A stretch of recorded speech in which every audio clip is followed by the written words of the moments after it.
Tämä tässä on sigu. Lyhyesti ilmastuna sigun replyäminen tarkoittaa, että käyttäjä ei tiedä, miten kuuluu replytä, vaan kirjoittaa vastauksensa siguun. Sigun replyttäjä-käyttäjän vastaus näkyy muille käyttäjille ikään kuin osana edellisen kirjoittajan sigua. Siis sen käyttäjän, jonka viestiin sigureplyttäjä on vastannut. Eri ohjelmissa sigut näkyvät eri tavalla. Joissain ohjelmissa siguteksti on huomattavankin pientä, ja sen myötä sigureplyn lukeminen saattaa olla hyvinkin turhauttavaa.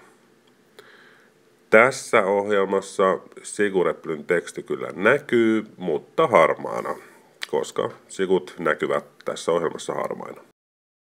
Monet ohjelmat poistavat sigun automaattisesti replyttäessä. Tällöin myös siguun kirjoitettu vastaus poistuu. Tsiikatkaapa esimerkiksi tätä mielenkiintoista kaappikeskustelua, johon on tullut kosolti sigureplyä. Mitäpä jos haluaisin vastata tähän keskusteluun? Tässä tapauksessa Immolle. Eipä onnistukaan. Sigureplyjen ongelmat ovat siis heikko luettavuus sekä heikko vastattavuus. Sigureplyt on vältettävissä kahdella eri tavalla. 1. Käyttäjä muuttaa nyytistimen asetuksia sillä tavalla, että ohjelma poistaa sigun replyistä.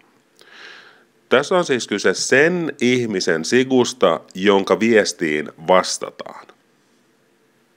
Tai 2.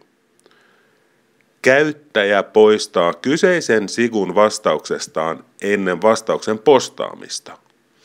Tässä on siis kyse sen käyttäjän sigusta, jonka viestiin vastataan.